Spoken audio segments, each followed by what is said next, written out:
Hey guys, it's Issa. I'm sorry I can't make an intro saying, oh hey, my name is Twaimz, smiling, being all happy because, um, I'm not happy. There's actually a lot of reasons why I'm not genuinely happy, and I just feel like I haven't been myself lately, and I'm just tired of trying to be funny 24/7 because I can't do it.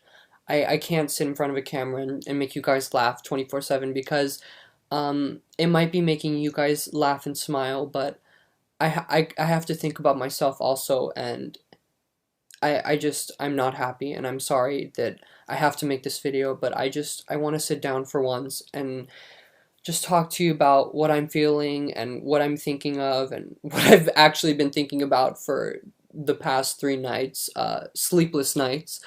I got 2 hours of sleep last night.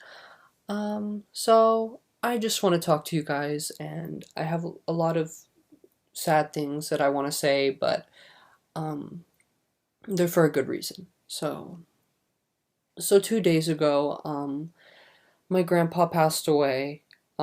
He died at 88 years old, which was a very long life, and he died peacefully, so it was a lot easier to cope with. And personally, I can't cry over a death like that.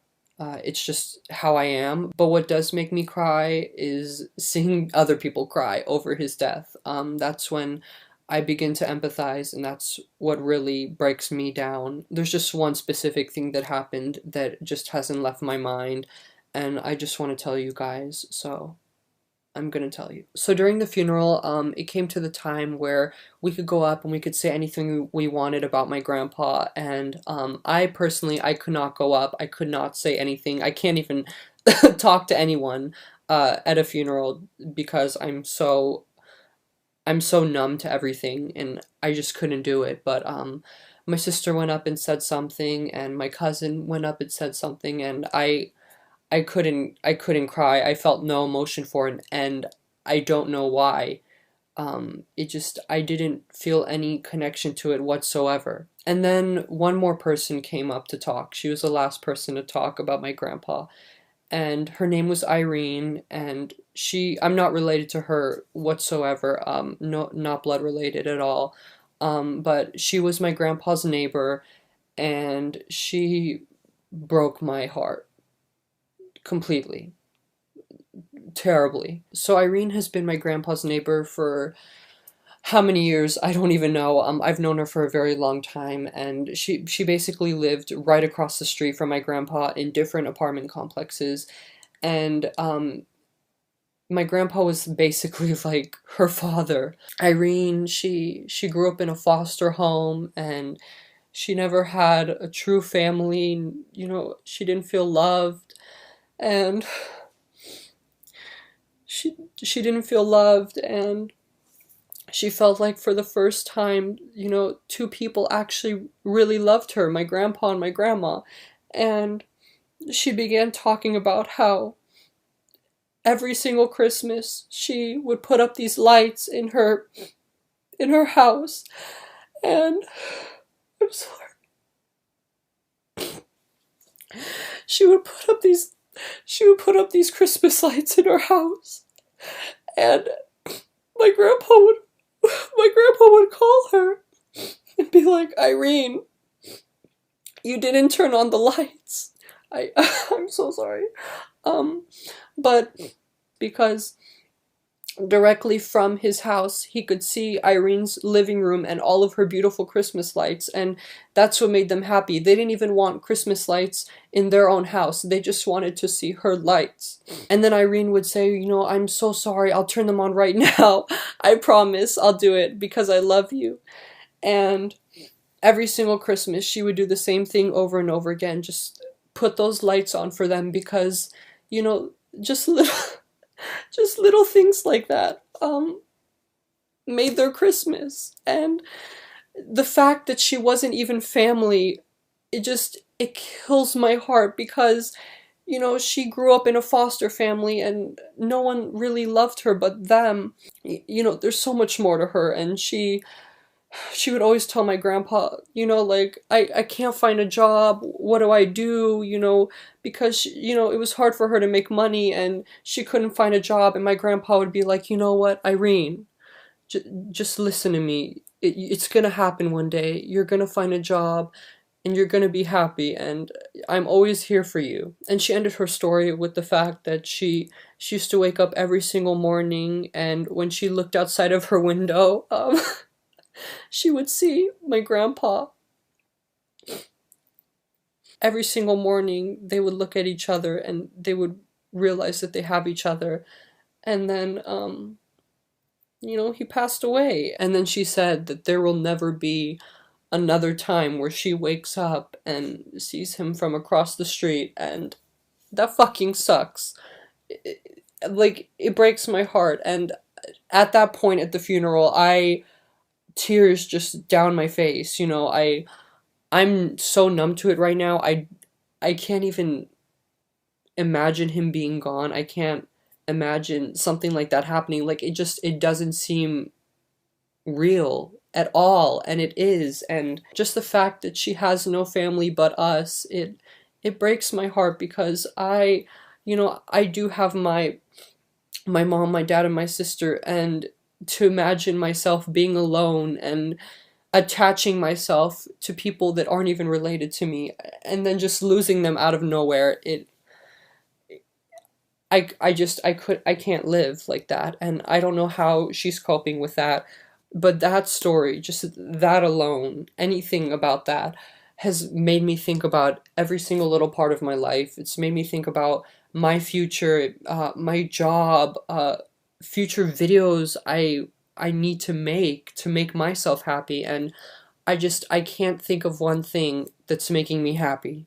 I can think of small little things that put a smile on my face, like my dog, seeing like tweets from you guys and comments and just support from you guys. That makes me smile a lot. But at the end of the day, how many of those smiles are turning into genuine happiness? And I really can't tell you. But why I told this fucking depressing story today, is to tell you guys that it's okay to be sad. You can be as sad as you feel. And when people say, oh, you know, like, stay positive, smile, just be happy, you know, that's fucking bullshit. It's such bullshit. Just put a smile on your face, because that'll make you happy.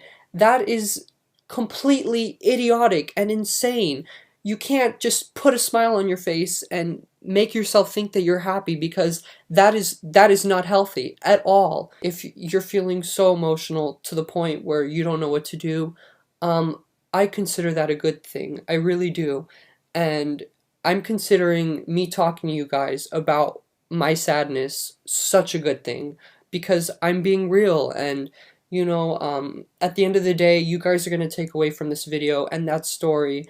Sadness, it brings so much negativity into your life. But at one point, that sadness, it's going to make you think about something bigger than your sadness. It's going to give you some kind of light, some kind of message, some kind of moral that you would have never had if you were happy. And I think that is so important, because I know a lot of you guys go through depression, and I don't have depression, you know. It's because depression is, you know, people are diagnosed with it, and I know a lot of you guys go through it, and people tell you be happy, and I want to tell you don't.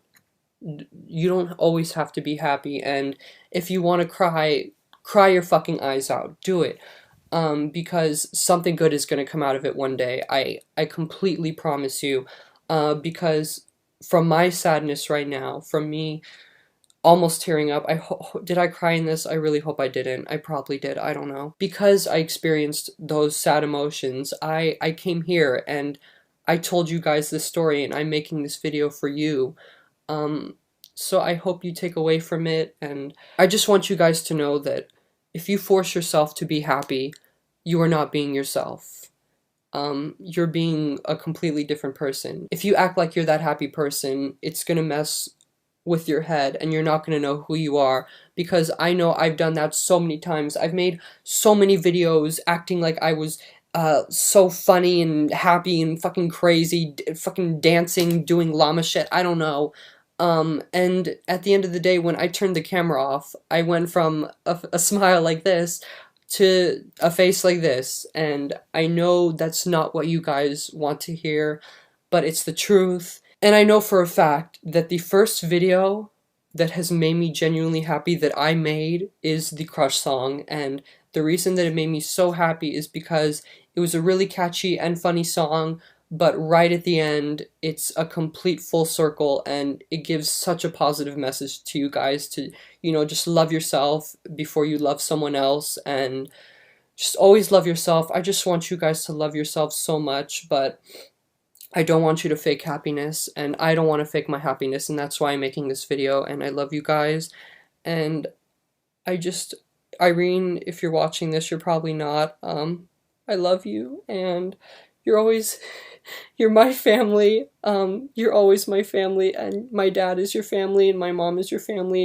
and you're our family, and, you know, my grandpa might be gone, and my grandma might be gone, but I just come over for dinner, watch TV with us, you know, you can put on Christmas lights for us, and, that'll make us happy, and it'll make you happy too, and I love you, and I'm so sorry, and I've never felt so bad for someone in my whole life, and I know that you struggle so much with finding a job and your past, and it breaks my heart. I don't know how you're feeling. I can't imagine what you're going through, but I love you, and you're always family, and for anyone who has experienced anything similar to this, I'm giving you a hug right now. I love you.